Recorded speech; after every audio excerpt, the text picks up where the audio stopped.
The Japanese Canadian Cultural Center has served as a gathering place for Japanese Canadians for 6 decades.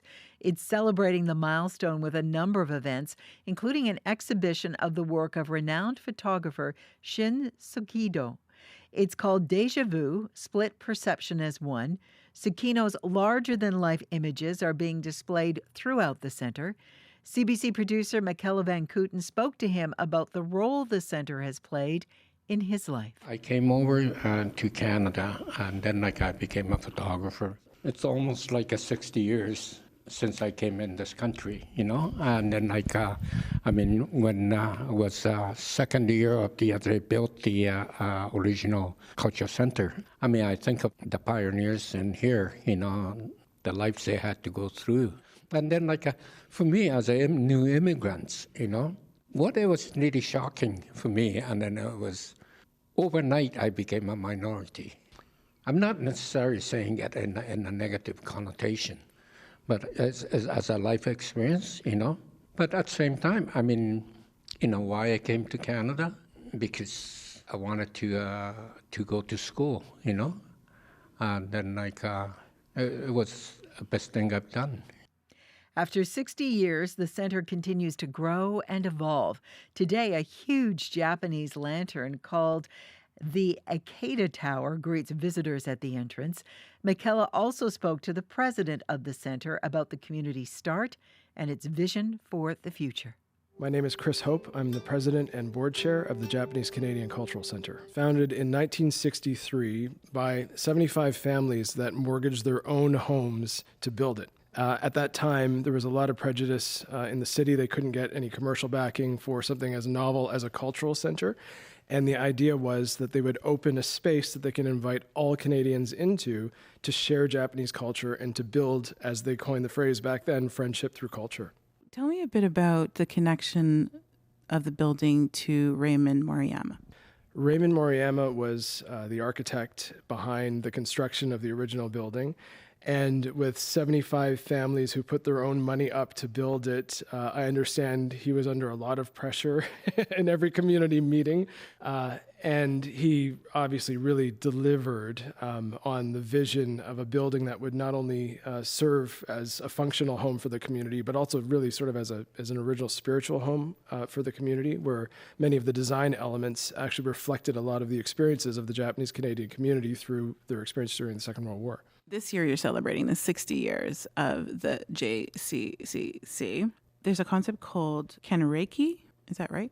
Right. So the concept of Kenreiki is sort of renewal after 60 years. It's a really big sort of anniversary date for Japanese people. And we decided that we would use that concept for the 60th anniversary of the center because we are going through a major generational change and a change in looking at the next 60 years for the organization. We've gone from focusing on traditional Japanese Canadian culture, which was sort of what the center was founded to celebrate and to share, to celebrating contemporary Japanese culture and teaching about Japanese Canadian heritage at the same time. I'm thinking about the experience that many Asian Canadians have had since the beginning of the pandemic. How does the JCCC play a role in continuing to offer safe spaces? To use a cliched quote from William Faulkner, the past isn't dead, it's not even past. And we exist as a place that tells the Japanese Canadian Second World War internment story as a warning to future generations that it must never happen again. And the importance of retelling that story was never more clear than during the rise of the anti-Asian hate during the pandemic.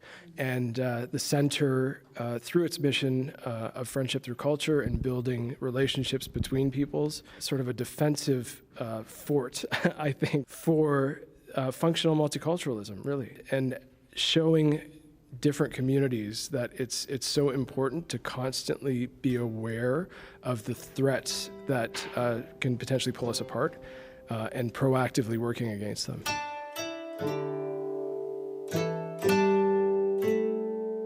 Your first exposure to the Japanese Canadian Cultural Center was through watching your grandmother perform, I understand? Yeah, my personal history with the center actually goes way further back than I ever even realized. When I joined the board, I donated some family photographs, and one of the archivists here pointed out the fact that my parents' wedding reception was actually the very first commercial rental of the original cultural center. Oh my God. In 1964. I had no idea. I'd grown up walking past this photo of my parents on the front steps of the center thinking it was, a wedding like any other. Well, it was the first.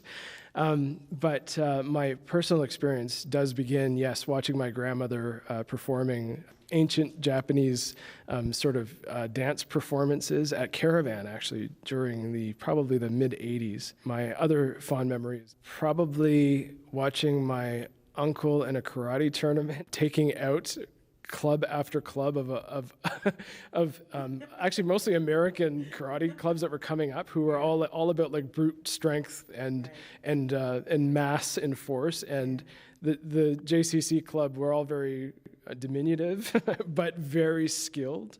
And you could actually see, and I realized that even as a kid, that if you have better technique, it doesn't matter, what the obstacles are in front of you. And that sort of informed everything that I did past that point. The Japanese Canadian Cultural Centre is celebrating 60 years as a centre for Japanese life, with events throughout the year. Thanks to Michaela Van Kooten, a producer for Metro Morning, for putting that together for us.